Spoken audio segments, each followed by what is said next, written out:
Hey guys, welcome back. So far in this sort of little mini-series, we've concluded that the Spartans and the Jackals, despite us very rarely, if ever, seeing them infected, can 100% be infected by the Flood, and that the Hunters sort of, kind of, can and can't be. It's a bit of a tough one there. Yeah. Today, we are going to see if everyone's favourite cute but actually kind of disturbing looking 5-foot-tall cannon fodder are immune to the Flood. The Grunts. So let's cut to the chase. We never see any grunt combat forms in Halo 1, 2 or 3, so does this mean that they're immune? Nope, not at all. The grunts are very much susceptible to the Flood infection. They have a central nervous system, they're combat able, and honestly, they're a lot tougher than they look, so there's absolutely no reason that they shouldn't be combat forms.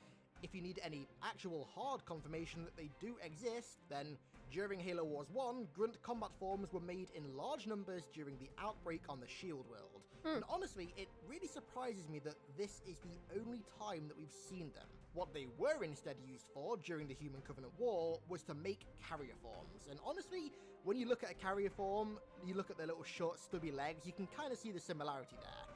They were also used as biomass to help further the Flood evolution and create a proto-Gravemind and a Gravemind, similar to how the Jackals were.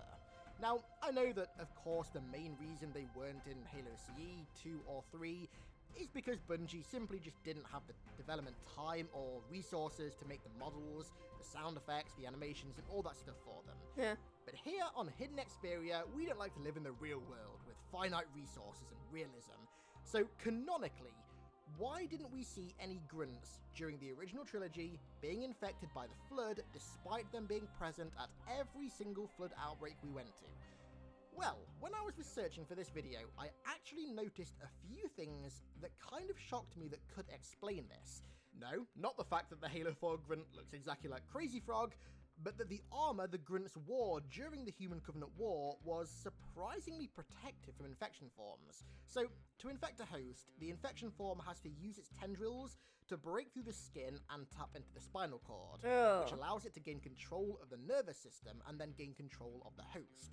Now, obviously, if the spinal cord area is covered, it makes it a lot harder for this to happen, and considering the grunt's armor consists of really thick metal and a tank that completely covers their entire spinal cord, while also having very little exposed neck, you can start to sort of see why the grunt combat forms are a rare sight. Their armor is ironically built almost perfectly to prevent Flood infection, unless, of course, the infection form tries to get inside them from the one completely exposed part of their body, the one area of their torso that happens to have no armor. But there's more. Let's move away from that. There's more. Considering they don't breathe oxygen, the grunts instead breathe methane through their respirator that covers their mouth and the nose and then connects to the methane tank on their back. They also never have to worry about inhaling Flood spores in the air. They don't breathe the oxygen in the air, so they don't have to worry about breathing in infected air. Unless the respirator, of course, was broken or leaking for some reason, there's no way that spores would be able to make it into the respiratory system of a grunt. So what you're looking at right here, fellas, might just be the ultimate anti-Flood infantry unit. Give a grunt a flamethrower, and provided that it doesn't ignite its methane backpack that it literally needs to breathe, the Flood should stand no chance whatsoever. But what happens in the nightmarish outcome of a grunt getting infected? How deadly would that be? Well, the Halo games honestly do a pretty bad job at representing the true combat status of the grunts. The only reason they look so small in the games is because Master Chief is so tall. In reality, they're like 5 feet average, which is pretty big, and despite their cute little high-pitched voices, boo, they're actually quite strong little buggers, mainly because of their forearms. So, if you've never noticed, the grunts have no armor on their arms, and the reason for this is that they're like arthropods. They have a really, really strong exoskeleton, with a large buildup of mass on their forearms. Not only does this make them extremely tough, but it also makes their melee do a fair bit of damage if they really give something a good whack. Now, imagine the Flood whip, but strengthened by the grunt's exoskeleton. That's really not something that you'd like to fight unarmed. On top of that, the Flood are known to bite victims and transfer the virus via saliva and the transmission of other bodily fluids.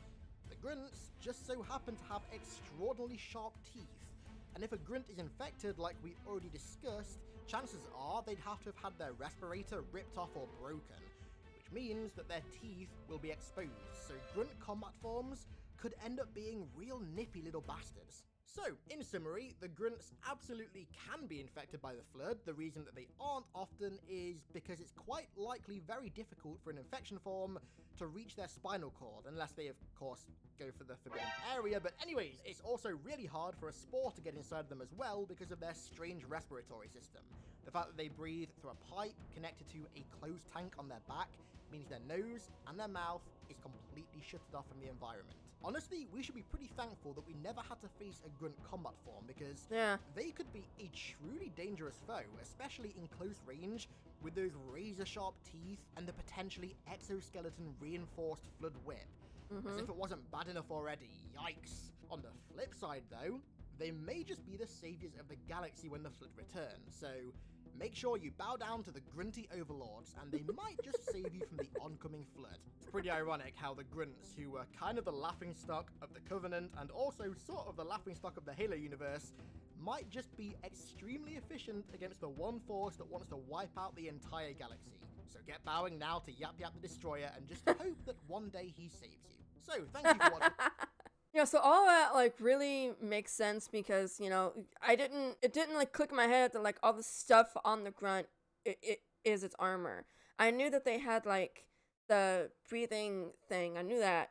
But, yeah, that pretty much is, like, a Flood combat, you know, like I don't know what I'm trying to say. That basically, it prevents the Flood from getting them. So, I mean, yeah, I mean, that is ingenious.